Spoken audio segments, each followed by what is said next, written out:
दोस्तों, इस वीडियो में मैं आज को एमसीक्यू के बारे में बात करूंगा जो मोस्ट इम्पोर्टेंट एमसीक्यू है बेसिक इलेक्ट्रिकल इंजीनियरिंग सब्जेक्ट्स के, जो कई बार जीटीयू एग्ज़ाम में और कॉम्पिटिटिव एग्ज़ाम होती है जैसे कि आरआरबी है, एसएससी है, जूनियर इंजीनियर की एग्ज़ाम है। तो इलेक्ट्रिकल रिलेटेड कोई भी एग्ज़ाम होगी उसमें पूछा जा सकता है। ऐसे क्वेश्चन के बारे में हम बात करेंगे, वो भी इजी सॉल्यूशन से किस तरह से याद रखना है वो सब हम इसमें देखेंगे। तो चलो अब हम देखते हैं one by one MCQ, multiple choice question. चलो यहाँ पे जो फर्स्ट क्वेश्चन दिया गया है कि विच among the following is the correct expression for alternating EMF generated.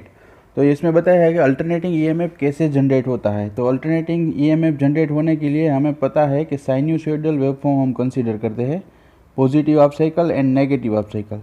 तो इसके हिसाब से हमारा जो वेवफॉर्म होता है वो जनरेट होता है, तो वो साइन्यूसॉइडल होता है। इसीलिए हमारा आंसर है, इसमें आंसर आएगा C, E is equal to E M sine omega. Omega, उसे ओमेगा के अलावा हम थीटा भी कह सकते हैं। तो ई मैक्सिमम क्या है, यहाँ पे ई है वो हमारा मैक्सिमम ईएमएफ है at that time. Positive half cycle हो तो पॉजिटिव हाफ साइकिल और नेगेटिव हाफ साइकिल हो तो नेगेटिव हाफ साइकिल। तो पहले क्वेश्चन का आंसर है हमारा E is equal to E M sine theta. अभी दूसरा क्वेश्चन कि what should theta be in order to get maximum EMF. तो हमें पहले से ही पता होना चाहिए कि यहाँ पे साइन वेव दिया गया है, तो 180 डिग्री हाफ वेव होता है, 360 डिग्री है फुल वेव होता है। तो 180 से भी हाफ है, जब ईएमएफ मैक्सिमम होता है तब की बात है। तो हमारा आंसर क्या होगा, 90 डिग्री।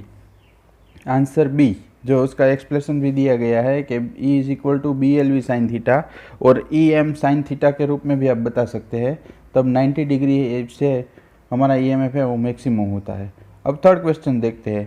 तो the number of cycle that occurs in 1 second in terms of frequency. Frequency कितनी बार फ्रीक्वेंसी वो वेवफॉर्म में आती है वो बताती है।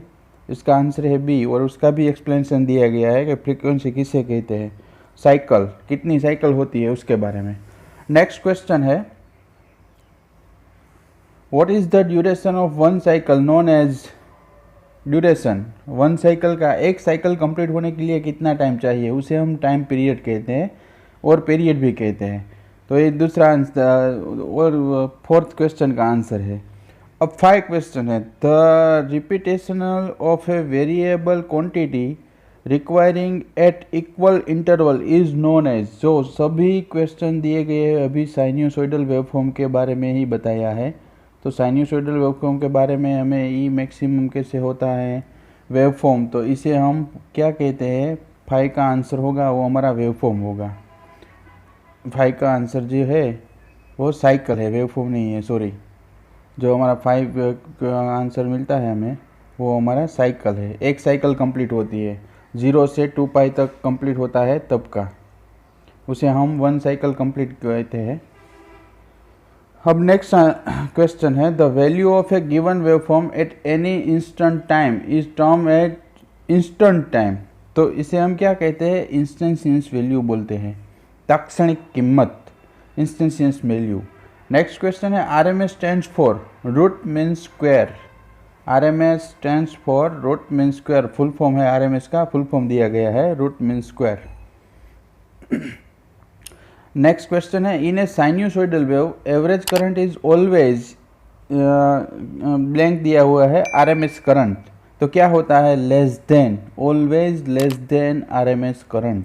आरएमएस करंट एवरेज करंट है, ई ऑलवेज आरएमएस करंट से कम होता है। उसका एक्सप्लेनेशन भी यहीं पे दिया गया है, तो आप वो भी देख सकते हैं। Calculate the crest factor. Crest factor को हम पीक फैक्टर भी बोलते हैं। If the peak value of current is 10 ampere and the RMS value is 2 ampere. तो क्रेस्ट फैक्टर कैसे फाइंड करते हैं, जो 5 है, यूनिट नहीं दी गया है क्योंकि यूनिट है वो दोनों का एम्पियर है, इसीलिए यूनिट लेस हो जाएगा।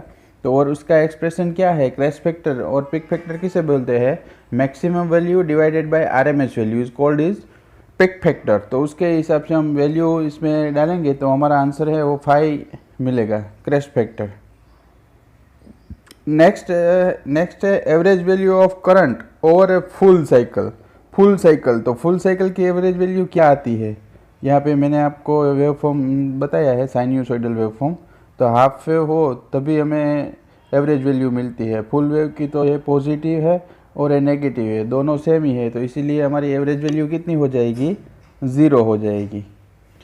Next, what is the correct expression for the RMS value of current? RMS value का इक्वेशन क्या है? IRMS is equal to IM upon √2।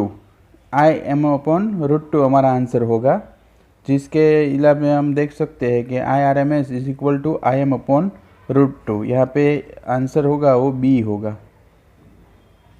A नहीं होगा, हमारा आंसर है ही B होगा। इसका एक्सप्रेशन भी दिया गया है। RMS वैल्यू कैसे फाइंड करते हैं? तो इंटीग्रेशन करके जो करंट की वैल्यू है उसके हिसाब से हम फाइंड कर सकते हैं। नेक्स्ट क्वेश्चन है, what is the correct expression for the form factor? Form factor का करेक्ट इक्वेशन क्या है? तो फॉर्म फैक्टर किसे कहते हैं? हम फॉर्म फैक्टर की डेफिनेशन पहले हमें पता होनी चाहिए, बाद में हम आंसर दे सकते हैं। तो फॉर्म फैक्टर की वैल्यू क्या है? फॉर्म फैक्टर हम किसे कहते हैं? एवरेज वैल्यू और RMS वैल्यू।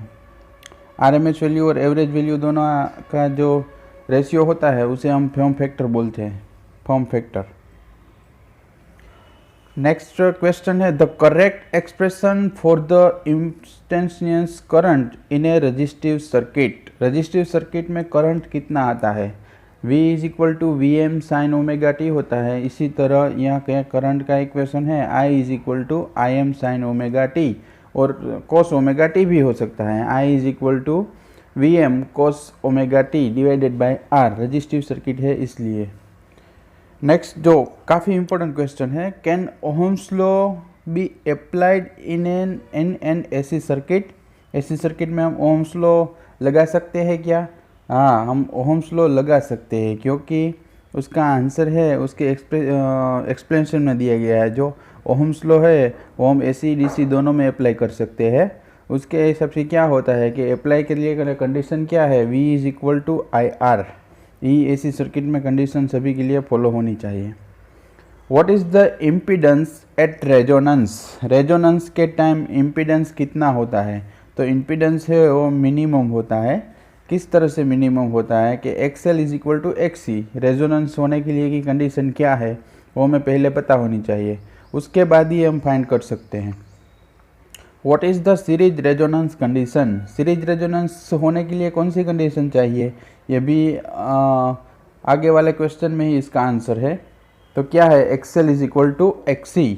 दोनों जो capacitive reactance and inductive reactance दोनों सेम होने चाहिए, तभी हमारा सीरीज रेजोनेंस बनता है। नेक्स्ट क्वेश्चन है, the combination of resistance and reactance, दोनों का कॉम्बिनेशन होता है जिसे हम सर्किट का इम्पीडेंस कहते हैं। Z is equal to impedance, circuit का इम्पीडेंस हम बोलते हैं।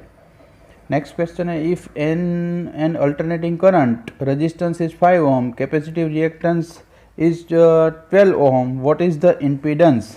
हमें R की वैल्यू पता है, XC की वैल्यू पता है, तो उससे हम अपने Z की वैल्यू फाइंड कर सकते हैं। किस तरह से? इस इक्वेशन से R² प्लस XC², इस इक्वेशन से हम अपनी वैल्यू Z फाइंड कर सकते हैं। तो यहाँ पे दिया गया है R दोनों दिया गया है, तो Z की वैल्यू क्या मिलती है हमें? 13 ओम। इक्वेशन हमें याद रखना पड़ेगा, तभी हम सोल्व कर सकते हैं। उसके बाद नेक्स्ट क्वेश्चन है, which type of AC waveform is given in figure? इस फिगर में तो अभी तो आपको पता ही होना चाहिए कि इस फिगर में हमें जो वेवफॉर्म दिया गया है कौन सा वेवफॉर्म है, क्योंकि इसके बारे में ही मैंने पूरा इम्पोर्टेंट सभी क्वेश्चन है इसमें दिखाया है। तो क्या है? ये साइन्यूसॉइडल वेवफॉर्म है, साइन वेव, नहीं ट्रायंगुलर है, स्क्वायर वेव भी नहीं है, कॉम्प्लेक्स वेव भी नहीं है, क्योंकि ऐसी है इसमें दोनों आते हैं, positive half cycle and negative half cycle. इसके बाद नेक्स्ट क्वेश्चन आता है कि what is the SI unit for quality factor? Q factor. तो Q फैक्टर है तो उसका कोई यूनिट ही नहीं है, क्योंकि दोनों का यूनिट है, ऊपर नीचे दोनों का यूनिट चाहिए, वो डिलीट हो जाता है, इसीलिए इसका कोई यूनिट नहीं मिलता, तो ये यूनिटलेस है क्वालिटी फैक्टर। उसके बाद अब देखेंगे हम कि what is the power factor of A series RLC circuit under resonance condition? जब रेजोनेंस कंडीशन होती है सीरीज सर्किट में तब उसका पावर फैक्टर क्या होता है, तो उसका पावर फैक्टर है यहाँ पे 1 होता है, पावर फैक्टर है यूनिटी हो जाता है 1। यह उसका एक्सप्लेनेशन भी दिया गया है, अगर आप देखना चाहें तो एक्सप्लेनेशन भी देख सकते हैं कि cos phi is equal to 1, तो cos फाई को हम पावर फैक्टर बोलते हैं। उसके बाद नेक्स्ट क्वेश्चन है the current lags the supply voltage in a series RLC circuits has its frequency खाली जगह the resonance frequency above below equal to can not be determinate, तो उसके क्या आएगा आंसर, एबो आएगा, एबो द रेजोनेंस फ्रीक्वेंसी। वो भी किस तरह से आता है वो भी मैंने यहाँ पे आपको एक्सप्लेनेशन में दिखाया हुआ है, उसकी कंडीशन क्या है, XC लेस देन XL होता है तब क्या होता है, XC ग्रेटर देन XA होता है तब क्या होगा। नेक्स्ट क्वेश्चन है what is the correct expression of omega. Omega को हम एंगुलर वेलोसिटी बोलते हैं, जिसे हम एंगुलर फ्रीक्वेंसी भी कहते हैं। उसका इक्वेशन है omega is equal to 2πf, correct equation omega is equal to 2πf। अब क्या है जो question number 24, in any AC circuit always apparent power is more than actual power, reactive power is more than apparent power, actual power is more than reactive power, reactive power is more than actual power. तो इसमें answer क्या आएगा, हमें पहले तीनों power के बारे में पता होना चाहिए। एक्टिव पावर किसे कहते हैं, P is equal to VI cos phi. इसी तरह रिएक्टिव पावर है VI sin फाई और एपरेंट पावर है V इंटू आई। तो हमें हमारा आंसर क्या होगा, पहले वाला ही, क्योंकि एपरेंट पावर है वो एक्चुअल पावर से काफ़ी ज़्यादा होगा। अब इसके बाद नेक्स्ट क्वेश्चन आता है the safest value of current the human body can carry for more than 3 second is. कौन सी सेफेस्ट वैल्यू है, जो मैंने करंट के बारे में इसका भी एक आपको वीडियो पहले बनाया के दिया होगा था, उसमें ये पता चल सकता है। तो उसका क्या है, 4 मिली एम्पियर है, 9 मिली एम्पियर है, 15 मिली एम्पियर है और 25 मिली एम्पियर है। तो ये क्या है कि इसका जो आंसर होगा वो 9 मिली एम्पियर होगा। जो मानव बॉडी है वो 9 मिली एम्पियर तक करंट 3 सेकंड तक ले सकती है, उसके बाद नहीं ले सकती। तो यहाँ पे मैंने आपको आज 25 मोस्ट इम्पोर्टेंट क्वेश्चन जो एग्ज़ाम में पूछे जा सकते हैं ऐसे BEE सब्जेक्ट्स के बताए हैं। Thank you for watching my video.